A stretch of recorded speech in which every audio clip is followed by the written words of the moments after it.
Fetching me the Bouch. Bouch is back, folks. I am the Mighty Plantain, and he comes bearing gifts this time. Again. Yeah. Well, yeah, this time. What do you want to talk about this thing here? Really, I never really researched it, so I don't know what we're supposed to actually expect from it. So. Okay. But this is a bourbon, obviously. It's a wheated bourbon. It's bottled by Buffalo Trace Distillery in Frankfort, Kentucky. Huh. What is it? Weller? Yep. W.L.L.E.R. Weller? Yep, Weller. The original Wheated Bourbon Special Reserve. Yep. 45% ABV, so that makes it 90 proof Kentucky straight bourbon whiskey. It's got some promise. Yeah, we've had... Well, really, we haven't done any videos on too many bourbons, but... No. I don't think we did. Not strictly a bourbon. Bourbon. I've done scotches, but... Yeah, I've done a bourbon whiskey from Liquid Riot. Okay. And I'm trying to think of any actual bourbons that we've hit up before. I mean, we haven't done Knob Creek. No. We've tried it. Yeah. We have had it. That's the trick, you know. Right. Separate what we've done on video from what we've actually had. Right, and... Yeah. So really, we're going to actually set the yardstick, probably, and as far as, like, if we try any other ones, but who knows? I don't know. You said they only... This is $25 and they keep it behind the counter at Damon's. Yep. Yeah, they said they kept it behind the counter because it was really popular, right? Yeah. Yeah. It was probably popular being stolen. Exactly. And that's not necessarily an indicator of quality. It's just, they won't miss this one. And it's only $25. But you never know. I'd say that's not always a defining factor. So. I mean, really, that's what Knob Creek is that much, I think. I think it's closer to 40, are you sure? I don't know. I'd have for to one of these bottles, I think it is. But that's about all we know about it, folks. Yep. So let's go ahead and get this bad boy going. I actually have unpacked the nosing glasses so we can do this appropriately. Well, you are in your new digs now. But... Yes. I think that's about the same. Maybe. Yeah, we'll say yours is shorter. And... Ooh, I can smell it from here. I did get a little bit on the table too, but it's evaporating fairly quickly.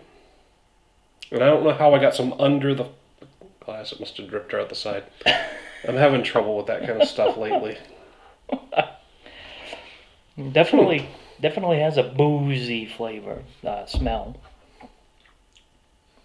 Yeah, the alcohol is definitely prevalent, but... You're getting those toasty caramel notes, too. I was going to say caramel. I'm definitely getting some sweetness, just some overall sweetness, but hints of caramel. Maybe a little toffee. Allergies It's actually are not bad. up. That's a good smell. It's not as harsh as I was expecting. No, it's not. It's got a nice look to it. It's got a golden color. And it's a little sticky. It's got some legs on it. It's hanging on the glass a bit. Yep. Yeah, it is. Quite a bit, actually. So far, I'm impressed. We'll see. Here goes.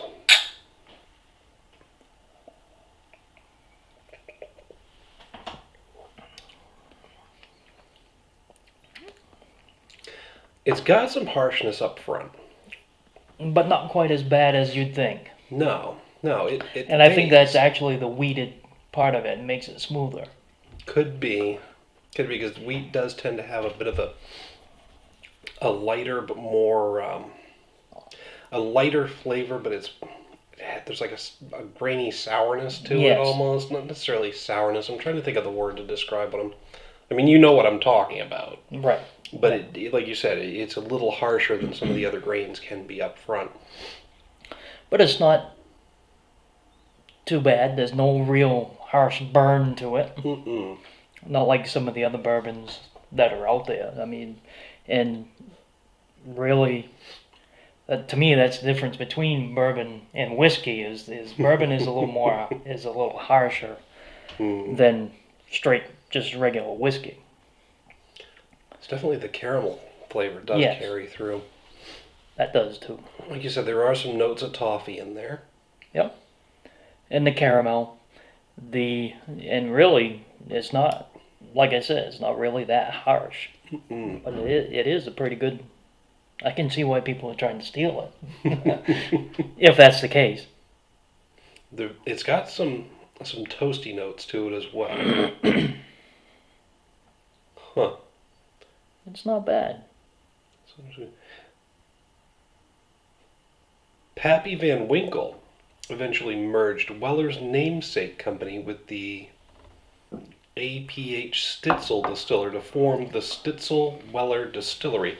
So this has got some connection to Pappy Van Winkle, which is a hard to get bourbon. Only a certain number of bottles are produced every year, and most places that get them actually raffle them off. Huh. I didn't actually read the whole thing, so.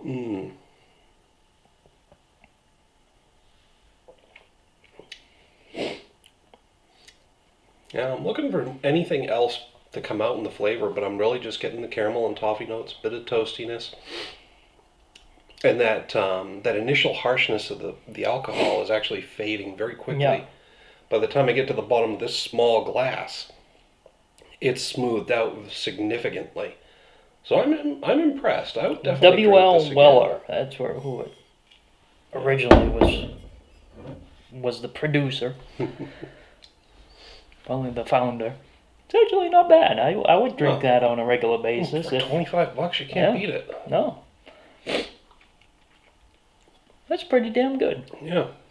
So if you're in the Central Maine area, get down to Damon's.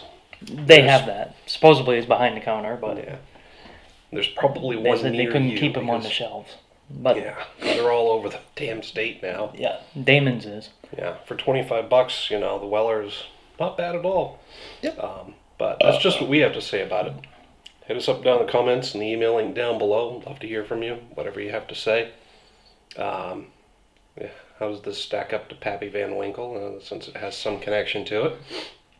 While you're down If there, you've tried it. yeah, The well, Pappy Van Winkle, anyway. assuming. While you're down there, don't forget to like and share the video. Make sure to subscribe to the channel. Until next time, folks, thanks for tuning in. Cheers. Keep drinking.